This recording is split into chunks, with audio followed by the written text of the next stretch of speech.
O Senhor esteja convosco. Está no meio de nós. Proclamação do Evangelho de Jesus Cristo, segundo Marcos. Glória a vós, Senhor. Naquele tempo, Jesus disse a seus discípulos: naqueles dias, depois da grande tribulação, o sol vai se escurecer e a lua não brilhará mais. As estrelas começarão a cair do céu e as forças do céu serão abaladas. Então vereis o Filho do Homem vindo nas nuvens com grande poder e glória. Ele enviará os anjos aos quatro cantos da terra e reunirá os eleitos de Deus, de uma extremidade à outra da terra. Aprendei, pois, da figueira essa parábola.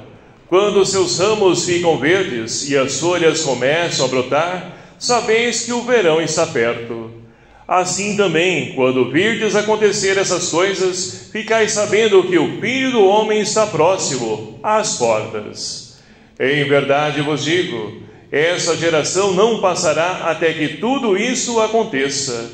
O céu e a terra passarão, mas as minhas palavras não passarão. Quanto àquele dia e hora, ninguém sabe, nem os anjos do céu, nem o Filho, mas somente o Pai. Palavra da salvação. Glória a vós, Senhor.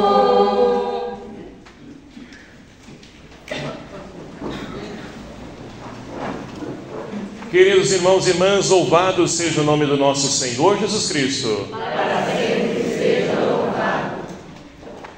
E com grande alegria chegamos então ao 33º domingo do tempo comum, o penúltimo domingo desse tempo litúrgico. Pois no próximo domingo, 34º, cede espaço para que nós possamos celebrar a solenidade de Cristo, Rei do Universo. E quando então nós vamos chegando ao final do ano, pelo menos é comum nós fazermos uma reflexão acerca daquilo que nós então podemos viver no decorrer desse ano. Não é assim no final do ano que a gente passa, a gente vai chegando em dezembro, a gente já começa a planejar o ano seguinte, fazer planos, sonhos, projetos, e a gente reflete também sobre tudo aquilo que nós conseguimos alcançar no decorrer do ano e que nós havíamos planejados. O porquê que não chegamos, o porquê que não conseguimos, o que nós temos que melhorar. Então é um tempo de nós podermos então enriquecer, principalmente no final desse ano, a qual então nós temos São Marcos, como evangelista, que nos acompanhou no decorrer desse ano e nos ensinou a poder então olhar para o seu evangelho e perceber que Jesus de fato é o Messias, o enviado de Deus. E tudo isso, meus queridos amados irmãos, para poder então nos trazer esperança. Por quê? Olhando a realidade a qual nós estamos inseridos, nós vamos então vivenciando muitas coisas ruins que nós vivenciamos, passamos, e vamos vendo então fatos que acontecem também fora de nós, além de nós, mas que também nos fazem muitas vezes perder o ânimo, perder a esperança. Então a liturgia de hoje, ela tem como objetivo renovar a nossa esperança. Mas aí você pode dizer para mim, mas Diácono, como que pode um evangelho desse renovar a minha esperança? Pelo contrário, esse evangelho me traz mais medo ainda. Mas vamos entender para que a gente possa vencer esse medo e transformar o medo em esperança. É essa então a tônica da liturgia de hoje para nós. E para podermos então iniciar, vamos começar do princípio, que é o fator correto das coisas. A primeira leitura, por exemplo, ela é extraída do profeta Daniel. Daniel é um livro também que bastante, traz bastante sinais, simbologia. É um livro que, se a gente não compreender, a gente também sente medo dele. Mas não é para isso que ele foi escrito. O livro de Daniel, ele, assim como o Evangelho, ele se utiliza de um tipo de linguagem chamada apocalíptica, que é repleta de simbologia, sinais. Por quê? É tempo de perseguição, tanto aqui na primeira leitura, no tempo de Daniel, quanto também no Evangelho que nós acabamos de ouvir. Mas, olha só, Daniel está vivendo juntamente com o povo judeu, que está sendo perseguido pelo rei Antíoco IV. E esse rei então está perseguindo os judeus e querendo que eles então façam reverência a ele como rei. Ou seja, um rei que se acha o dono do mundo, um rei que se acha o sol, um rei que se acha um astro. E ora, aqueles então que são fiéis a Deus estão tendo resistência e muitos deles estão então morrendo, sofrendo. E é por isso então, esse é o contexto desse livro de Daniel. E olha só, é por isso que o profeta vai dizer o seguinte: naquele tempo se levantará Miguel, o grande príncipe, defensor dos filhos do teu povo.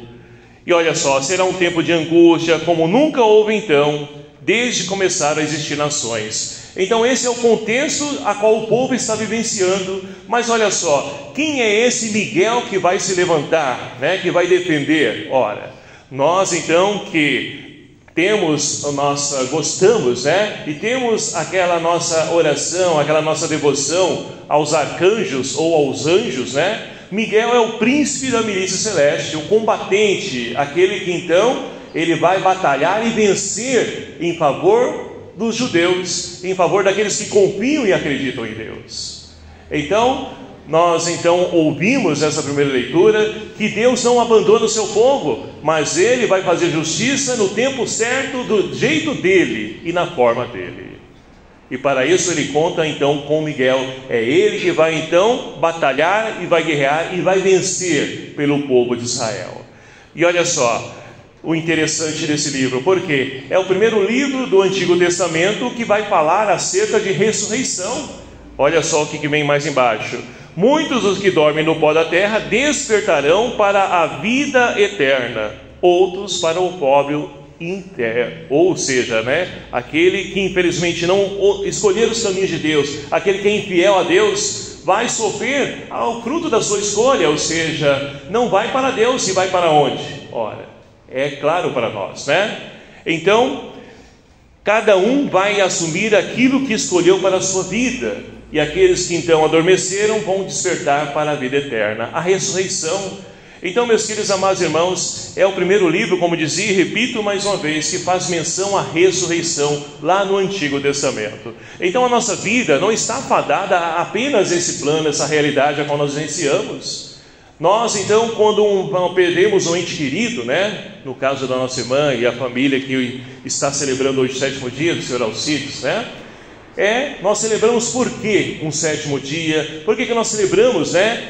Quando nós perdemos um ente querido? Porque para nós, eles não morreram, adormeceram, como diz aqui essa leitura, e despertarão para a vida eterna, a vida em Deus. Então, para nós que cremos em Cristo, a nossa vida não termina quando nós falecemos, mas ela tem continuidade em Deus. Nós voltamos para Deus. Então essa é a nossa fé, essa é a nossa esperança, e é isso que alimenta e nos dá força para continuarmos batalhando, guerreando com o auxílio, né, de Miguel e toda a milícia celeste, para que também nós possamos vencer as adversidades que vão se colocando no nosso caminho, na nossa vida, no nosso dia a dia. E para que nós possamos então, como o salmista também, pedir ao Senhor que nos guarde, porque Ele é o nosso refúgio. Mas, pergunto, será que de fato Deus é o nosso refúgio? Nós temos colocado a nossa esperança nele? A quem nós temos confiado, acreditado? A quem nós temos então buscado para a nossa vida? Muitas pessoas têm buscado fama, né, status, poder, e vão colher frutos da sua busca. Mas quem busca Deus e confia em Deus, vão receber então aquilo que Deus tem a oferecer para cada um de nós: vida e plenitude e salvação. É esse o nosso Deus a qual nós confiamos, e é esse Deus, meus queridos amados irmãos, que não nos abandona, mas caminha sempre ao nosso lado. E aí nós podemos então ir para o Evangelho, porque o Evangelho, quando nós lemos então e não compreendemos, ele pode nos trazer medo e insegurança. Porque olha só o contexto desse Evangelho. Olha só, Jesus então vai dizer primeiramente aos seus discípulos, mas vamos buscar então voltar um pouquinho antes do início do capítulo 13, né? Onde está Jesus? Ora, Jesus estava no templo. Lembra do domingo passado? Ele estava no templo e aquilo não estava incomodando Jesus, porque a maneira como o templo era então ali vivido era procurado, buscado pelas pessoas, somente com segundas intenções, interesses, mas não com a finalidade do templo, que é de poder então ter encontro de Deus com o ser humano. O templo estava fugindo do seu papel, e é por isso que Jesus então disse, olha, não ficará pedra sobre pedra. Mas tínhamos também coisas boas lá, né? Domingo passado nós tínhamos a pobre viúva que deu as moedas, né? 2 pequenas moedas. E ali então Jesus disse, olha, ela deu mais do que todos os outros, porque deu a sua vida, entregou a sua confiança naquele que tudo pode. E assim então, meus queridos amados irmãos, é nesse lugar onde então Jesus está. E olha só, Jesus diz para os discípulos, naqueles dias depois da grande tribulação, que grande tribulação é essa? Ora, Marcos está dizendo então o seguinte, olha, Jesus está afirmando que pedra sobre pedra não ficará sobre o templo, que o templo vai ser destruído. E isso de fato, né, é uma profecia que se concretizou, porque depois, 70 anos depois de Cristo, o templo foi destruído e não ficou pedra sobre pedra. E olha só, então Jesus vai dizer o seguinte, depois dessa grande tribulação, porque para o judeu, lugar de se encontrar com Deus era no templo. E agora o templo está em ruínas, foi destruído, e agora? Deus abandonou, Deus esqueceu da gente, Deus está punindo, castigando a gente. Então começou essa grande tribulação para esse povo, porque estava vivendo e utilizando-se da religião de forma errada. E Jesus vai dizer o seguinte, olha só, para poder construir a coisa correta, muitas vezes é preciso destruir tudo. Não é assim na casa da gente? A gente então resolve, olha, eu vou fazer um puxadinho, vou arrumar isso, aquilo, mas muitas vezes aquilo que você faz gasta mais ou dá mais trabalho do que se você destruísse tudo e começasse do zero. E olha, infelizmente não fica bom. Não fica bom. Então muitas vezes é preciso destruir tudo para reconstruir, recomeçar de novo. E na nossa vida não é diferente.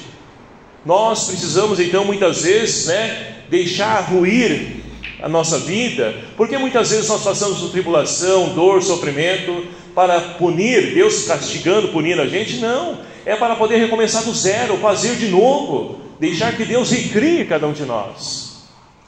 Então, é justamente essa tribulação que o povo de Israel está passando. Mas olha só, o sol vai se escurecer, e que sol é esse? Ora, aqui, quando foi escrito esse livro, né, do Evangelho de São Marcos, não é para poder então botar medo ou falar do fim último da humanidade, que está para poder então acabar o mundo. Não, não é isso. A intenção dele é trazer esperança para o seu povo. Mas como isso? Olha só, no tempo, né, de Jesus, como no Antigo Testamento, e nós ouvimos na primeira leitura, haviam então alguns reis que se achavam então divindades, que se achavam estrelas, sol.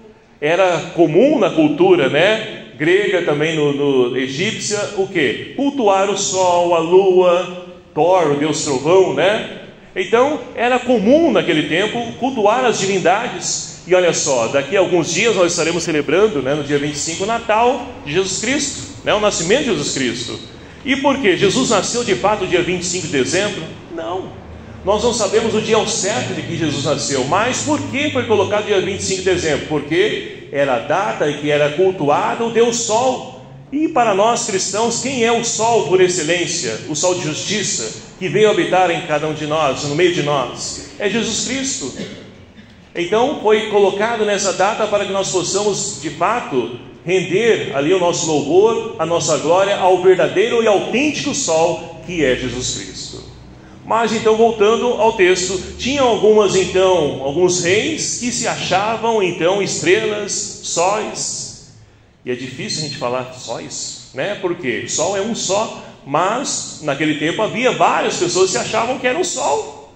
Então tudo isso vai cair, porque não é o sol por excelência, não é o sol que tem fonte e origem em Deus, ele que é o sol autêntico, o sol de justiça que veio habitar entre nós, né? Então todo esse sol vai cair por terra. E olha só, a consequência: quando não tem sol, a lua não brilha mais, porque a lua é reflexo do sol, né? Então ela não vai brilhar mais. As estrelas, olha, quantas estrelas nós temos então olhado, observados, que estrelas, por exemplo, do futebol, que já não existe mais, porque a questão do dinheiro e tantas outras coisas que vão denegrindo aquilo que era uma alegria para nós enquanto brasileiros, né? A questão do futebol hoje em dia está perdendo o seu vínculo, porque o dinheiro está tomando conta, está entrando também nesse meio. E aqueles que eram astros, estrelas para nós, estão perdendo o seu brilho. Cantores, né? Artistas que nós tínhamos como estrelas, e são reconhecidos, né? Você viu a estrela de Hollywood? Então essas estrelas, meus queridos amados irmãos, elas não possuem brilho próprio, e elas caem por terra, deixam de brilhar. É tudo isso que vai acontecer, que está falando aqui no Evangelho. E qual o sol que nós temos então confiado nos dias de hoje? Qual o sol da nossa vida? O que tem iluminado os nossos passos? Então é de se poder refletir e poder de fato devolver a Deus aquilo que é o lugar dele. Ele deve ser o sol também da nossa vida, para que nós, meus queridos amados irmãos, não caiamos, né? Ou caminhemos nas trevas, como muitos irmãos e irmãs nos dias de hoje. E olha só, mas diante de tudo isso, então vereis o Filho do Homem vindo nas nuvens com grande poder e glória. Mas espera aí, então Jesus vai vir novamente, né? Aquilo que nós conhecemos na teologia como parousia, é a segunda vinda de Cristo. Mas olha só, essa segunda vinda de Cristo também nós podemos entender o seguinte: quando de fato nós deixamos que o mal, ele então dê lugar ao bem, ao amor, possa florescer no meio de nós, nós então podemos ver Deus presente na vida dos irmãos, podemos ver o Filho do Homem na vida de cada um de nós também. É claro que o Filho do Homem por excelência é Jesus Cristo, né? Mas nós também podemos viver como Ele, ser sinal dEle para o mundo, ser luz para o mundo. E essa luz vem dEle, nós somos apenas reflexo dessa luz que está em Cristo, a qual nós recebemos nosso batismo. Nós somos chamados então a ser sal da terra e luz no mundo. Então, esse Filho do Homem virá, mas Ele já veio uma vez, e Ele já veio, já vai vir novamente. Então, ou seja, está presente no passado, está presente também, né, no dia atual, mas virá também no futuro. É sempre tempo desses sóis então de cair por terra, e para que possa resplandecer então o Filho do Homem. E assim então nós somos convidados a poder perceber os sinais do tempo, porque olhando essas realidades, tudo tem um para quê, né? É o que Jesus diz, olha só, para nós aprendermos também com a parábola da figueira, a qual ele estava dizendo para os seus discípulos, e diz para nós hoje. Quando então começa os ramos ficar verde, as folhas começam a brotar, vocês saberão então que o verão está perto. Então nós temos sinais, Deus apresenta sinais para que tudo isso está acontecendo, para que nós possamos transformar e mudar. E é necessária essa mudança para que o novo possa acontecer no meio de nós. Mas o novo, meus queridos amados irmãos, muitas vezes pode parecer inseguro, nos ocasionar medo, mas quando isso vem de Deus, com certeza é sempre o melhor para cada um de nós. É o que nos diz a segunda leitura de hoje. Nós temos então a carta aos Hebreus, que faz questão de comparar os sacerdotes antigos, né, ou seja, do judaísmo, que iam para o templo para poder então expiar ali, né, o pecado da humanidade, faziam sacrifícios de animais, queimavam os animais em holocausto, para que fosse então purificado. Mas olha só, Cristo, Ele não entregou animal nenhum, não fez purificação de animal nenhum, Ele mesmo se entregou, Ele mesmo morreu, sofreu por cada um de nós. Então, Ele se entregou como único e autêntico sacrifício necessário para a nossa salvação. E assim então, meus queridos amados irmãos, um Deus que nos ama tanto, que se entregou por amor a cada um de nós e continua a se entregar para que nós possamos ter vida e vida em plenitude, para que nós possamos então vencer os medos que os brilhos, né, sejam dos astros, estrelas, o sol, que estão presentes nos dias de hoje, tentam ofuscar o brilho de Jesus. E olha, é triste nós percebemos que muitas pessoas têm deixado se levar por esses astros e estrelas por aí, e tem perdido então a essência da sua vida, e por isso a sociedade, a humanidade sofre as consequências, né? Porque tudo isso que nós estamos passando, vivenciando, essa questão de injustiça, de violência, né? Tantas coisas ruins que nós presenciamos, tudo isso se deve porque o ser humano está fugindo da sua essência, está deixando Deus de lado e dando lugar a outros astros que estão tentando brilhar nos dias de hoje. Portanto, meus queridos amados irmãos, Que nós possamos então, hoje, olhando para essa liturgia, que possamos pedir ao Senhor que nos ajude a poder refletir primeiramente qual o sol que eu tenho então cedido espaço para iluminar a minha vida. Quem é o sol da minha vida? Quem é a estrela, a lua da minha vida? Porque refletindo que tipo de estrela nós estamos seguindo, que está nos guiando, nós podemos então entender aquilo que nós vamos sofrer lá na frente. Se é Jesus, nós vamos colher somente coisas boas. Agora, se estamos seguindo outros caminhos, ou outras estrelas, outros sóis por aí, nós vamos sofrer também as consequências desse tipo de sol que está iluminando a nossa vida. Que nós possamos então refletir e possamos refazer a nossa vida, porque Deus, Ele nos concede a graça de podermos então não estar sozinhos, mas Ele está ao nosso lado. E nós temos também a intercessão do Miguel, Arcanjo Miguel, que também batalha, combate por nós e nos ajuda a vencer as nossas dificuldades, os nossos adversários. Temos também a Mãe de Deus, sob o título de Nossa Senhora do Dízimo, sob o título de Nossa Senhora, 3 vezes admirável de Schanstein, que também nos apresenta sempre o seu Filho Jesus como luz para o mundo. Então, que nós possamos refazer a nossa vida e peçamos então ao Espírito Santo de Deus que nos conduza sempre nos caminhos seguros, para que nós possamos colocar em tudo, no centro da nossa vida, Jesus Cristo, Ele que é o sol de justiça, que com certeza nos dará sempre